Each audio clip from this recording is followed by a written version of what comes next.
Triple R ఈ పేరు అందరికీ తెలిసిందే. రెబల్ వైసీపీ అని చెప్పొచ్చు. అయితే జగన్ ప్రభుత్వంలో పాలసీల పైన విచారణ, సిబిఐ విచారణ కోరుతూ ఆయన చేసిన పిటిషన్ ఏంటి, దానికి సంబంధించిన వివరాలు ఏందో ఇప్పుడు మనతో పాటు సీనియర్ జర్నలిస్ట్ సత్యమూర్తి గారు ఉన్నారు. ఆయన అడిగి తెలుసుకున్నాం. సార్ నమస్తే. సార్ నమస్కారం అండి. సార్, మొత్తానికి ట్రిపుల్ ఆర్ గురించి మన అందరికీ తెలిసిందే. నిజంగా కంటి మీద కునుకు లేకుండా చేస్తున్నాడు వైసీపీ ప్రభుత్వానికి. అయితే సిబిఐ విచారణ కోరుతూ కొన్ని పాలసీల పైన, జగన్ తీసుకున్న పాలసీల పైన ఆయన విచారణ కోరుతూ వేశారు. దాని గురించి మీరు ఏం చెప్తారు? ఇదేంటంటే జగన్మోహన్ రెడ్డి ప్రభుత్వంలో కొన్ని అక్రమాలు జరిగినాయి అనేది ఆయన కొన్ని సాక్ష్యాధారాలు సేకరించాడు. రఘురామకృష్ణరాజు ఆయన వైఎస్ఆర్ కాంగ్రెస్ పార్టీ ఎంపీనే, కానీ ఆయన జగన్ మీద తిరుగుబాటు చేశాడు. జగన్మోహన్ రెడ్డి చేస్తున్న అక్రమ కార్యక్రమాలన్నీ కూడా ఆయన ఎప్పటికప్పుడు ప్రజలకు చెప్తూ ఉంటే ఆయన మొట్టమొదటిసారి ఏంటి అంటే తిరుమల మీద ఆయన కొన్ని చేశాడు అన్నమాట, కామెంట్స్ చేశాడు. తిరుమల తిరుపతి దేవస్థానం వాళ్ళు కొన్ని ఖాళీ స్థలాలని, అంటే స్వామివారికి భక్తులు విరాళంగా ఇచ్చిన ఖాళీ స్థలాలని నిరుపయోగంగా ఉన్నాయి, వాటిని వేలం వేద్దాము అని ప్రయత్నం చేస్తే ఫస్ట్ దానికి వ్యతిరేకంగా ఈయన మాట్లాడాడు. భక్తులు స్వామివారికి ఇచ్చిన వాటిని వేలం వేయటానికి వీల్లేదు, వాటిని ఏదో విధంగా మీరు పరిరక్షించాల్సిన బాధ్యత మీ మీద ఉంది, పరిరక్షించి స్వామివారికి వాడాలి తప్ప అది మీరు అమ్మటానికి మీకు అధికారం లేదు అని చెప్పిన మొట్టమొదటి వ్యక్తి ఆయన.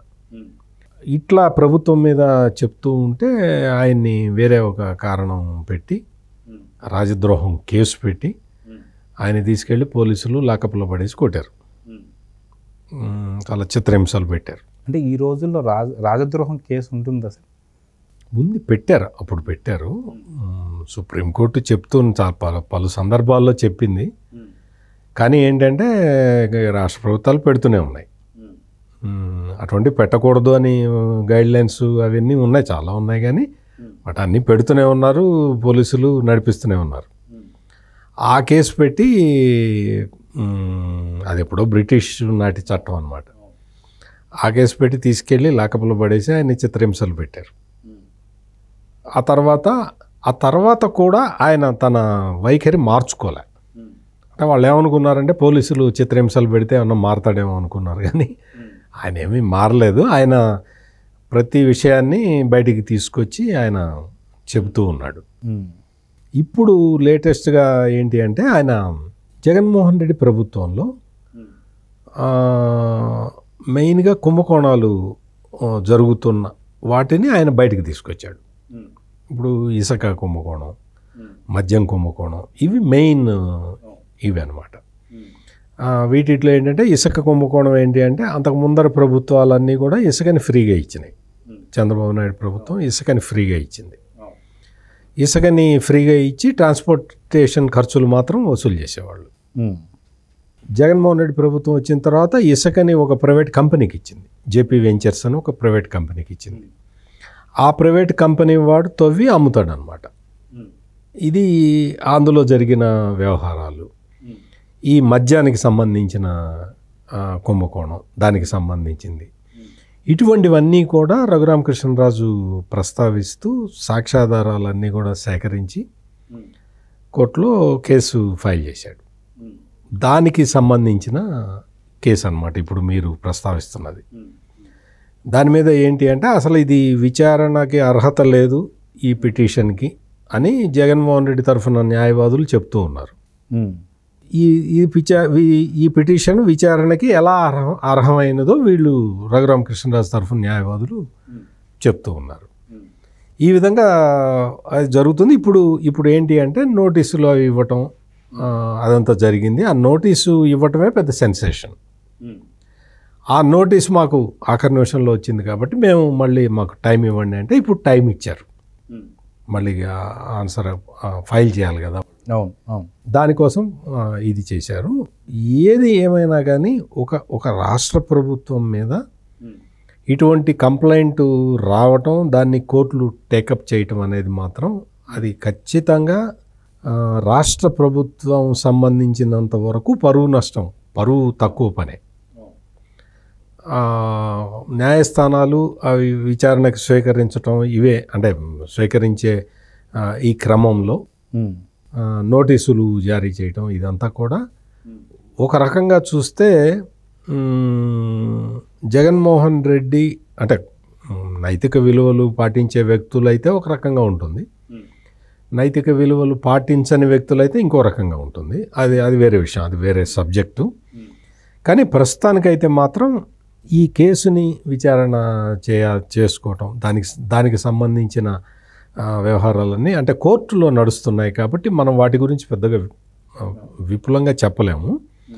కానీ ఆయన వేసిన పిటిషన్ మాత్రం జగన్మోహన్ రెడ్డి ప్రభుత్వం తీసుకున్న కొన్ని నిర్ణయాలని సవాల్ చేస్తున్నాడు ఆయన. అవినీతి కోసం, అవినీతి చేయటం కోసమే ఈ నిర్ణయాలు తీసుకున్నారు అనేది రఘురామకృష్ణరాజు వాదన. ఇది ఇప్పుడు అసలు మనం ఈ కేసు గురించే కాకుండా మనం ఇప్పటివరకు కూడా దేశం మొత్తంలో అత్యధిక కోర్టు ధిక్కరణ కేసులు ఉన్నది ఆంధ్రప్రదేశ్లో, అన్ని రకాల స్థాయిల్లో. అదొక పెద్ద అంటే ఏంటంటే కోర్టు ఏదైనా ఆదేశాలు ఇస్తే వాటిని పాటించాలి. ఆంధ్రప్రదేశ్లో అట్లా పాటించే అలవాటు జగన్మోహన్ రెడ్డి చేసుకోలేదు. మరి ఎందుకు చేసుకోలేదో నాకు తెలియదు, కానీ కోర్టు ఆదేశాలను కూడా ఆయన పాటించట్లేదు. ఇట్లా చాలా కేసులు ఉన్నాయి, వాటి మీద మళ్ళీ కంటెంప్ట్ ఆఫ్ కోర్టు ఫైల్ చేసుకుంటున్నారు. ఈ విధమైన పరిస్థితులు ఆంధ్రప్రదేశ్లో ఉన్నాయి. చాలామంది ఐఏఎస్ ఆఫీసర్లని, ఐపీఎస్ ఆఫీసర్లని కోర్టు పిలిచి అడ్మానిష్ చేసింది, అంటే వాళ్ళని మందలించింది. అటువంటి సందర్భాలు కూడా దేశంలో నాకు తెలిసి ఎక్కడ జరగలేదు. ఎక్కడన్నా 1-2 ఇన్సిడెంట్స్ అప్పుడప్పుడు ఏదన్నా జరిగి ఉండొచ్చు. కానీ ఆంధ్రప్రదేశ్లో జరిగినట్టు డీజీపీని పిలిచి మందలించారు, చీఫ్ సెక్రటరీని పిలిచి మందలించారు, చాలామంది ఐఏఎస్ని పిలిచి మందలించారు. కోర్టు ధిక్కరణ కేసుల్ని ఫేస్ చేస్తున్నారు చాలామంది అధికారులు, కొంతమందికి శిక్ష కూడా వేశారు. అంటే ఈ తరహా ఇవి న్యాయస్థానాలకి సంబంధించిన కేసులు ఇవన్నీ కూడా ఆంధ్రప్రదేశ్లో చూస్తూ ఉన్నాం.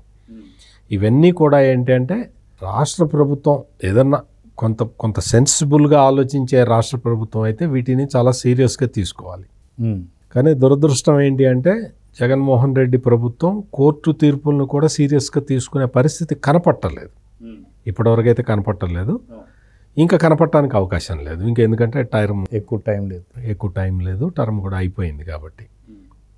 ఈ నెల 15 రోజుల్లో ఆయన జగన్మోహన్ రెడ్డి రియలైజ్ అయినా చేయగలిగింది ఏమీ లేదు.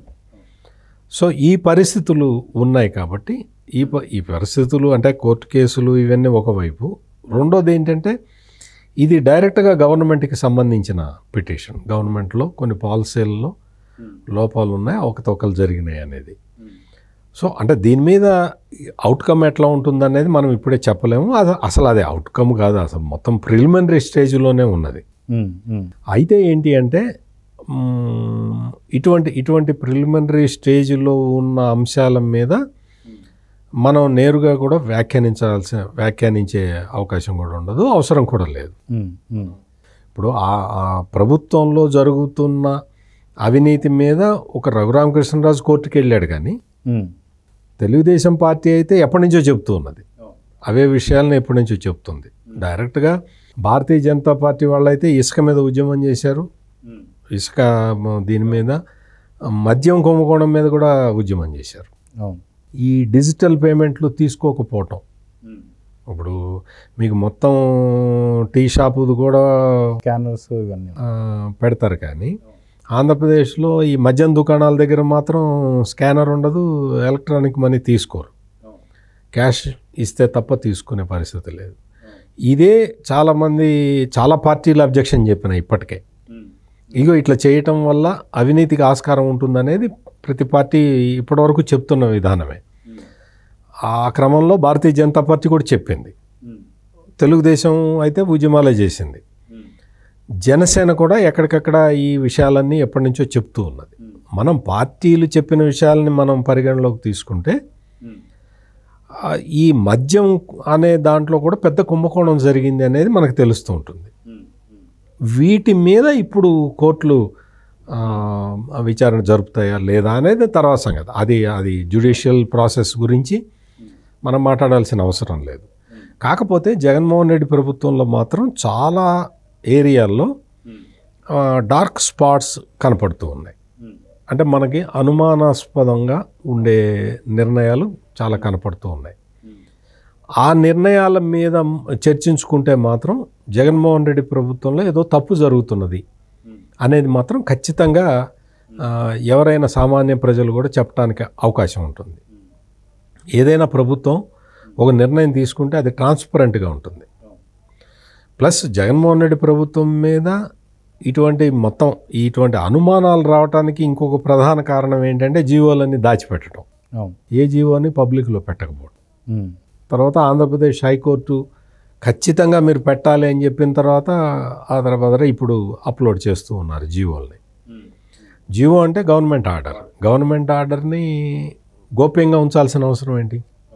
గోప్యంగా రహస్యంగా ఉంచాల్సిన అవసరం లేదు. ఎప్పుడో పూర్వకాలం జీవోలు రహస్యంగా ఉండేవి. ఇప్పుడు ఈ ట్రాన్స్పరెంట్ ఏజీలోకి వచ్చిన తర్వాత ఈ జీవోలన్నీ కూడా ఆన్లైన్లో పెడుతున్నారు. జగన్మోహన్ రెడ్డి ప్రభుత్వం వచ్చిన తర్వాత జీవోలు ఆన్లైన్లో పెట్టడాన్ని ఆపేసింది. ఇటువంటి చర్యలన్నీ కూడా జగన్మోహన్ రెడ్డి ప్రభుత్వం మీద అనుమానాలని రేకెత్తిస్తున్నాయి. ఆ అనుమానాల్ని ఇప్పుడు జరుగుతున్న చర్యలు చూస్తే నిజం అనిపిస్తున్నది. ఇందులో ఇంక ఇప్పుడు న్యాయస్థానాల పరిధిలోకి అంశం ఉంది కాబట్టి అది ఎంతవరకు చేయొచ్చు ఏంటి అనేది న్యాయ నిపుణులు జడ్జీలు వాళ్ళు డిసైడ్ చేస్తారు. కానీ మొత్తానికైతే జగన్మోహన్ రెడ్డి ప్రభుత్వంలో అంటే కోర్టు కేసులు పక్కన పెడితే జగన్మోహన్ రెడ్డి ప్రభుత్వంలో అవినీతి జరుగుతున్నది అనేది మాత్రం అందరికీ అర్థమైంది ఇప్పటికే.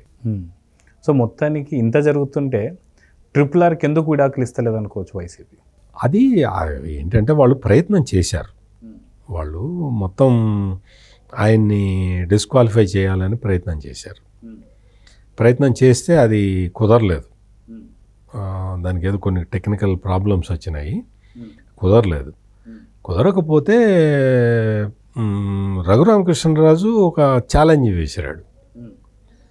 మేము నిన్ను డిస్క్వాలిఫై చేయించలేము అని ఒప్పుకోండి మీరు, నేను రాజీనామా చేస్తాను. నాతోటి నా ఎంపీ పదవి పోగొట్టడం మాకు చేత కాదు అని మీరు ఒప్పుకోండి, నేను రాజీనామా చేస్తాను అని ఒక ఛాలెంజ్ ఇచ్చాడు. ఆ ఛాలెంజ్ని వైసీపీ తీసుకోలేదు, వాళ్ళ వల్ల కాలేదు. ఆయన డిస్క్వాలిఫై చేయించటం వాళ్ళ వల్ల కాలేదు, ఆయన్ని అసలు ఈ ఛాలెంజ్ని ఒప్పుకోలేదు. అందువల్ల ఆయన ఇప్పుడు లేటెస్ట్గా అంటున్నారు ఇంకా అక్కర్లేదులేండి నేను రిజైన్ చేస్తానని చెప్పి అంటున్నారు. కాకపోతే ఏంటి అంటే ఆయన రిజైన్ చేయాల్సిన అవసరం కూడా లేదు అని చెప్పి చాలామంది చెప్తూ ఉన్నారు.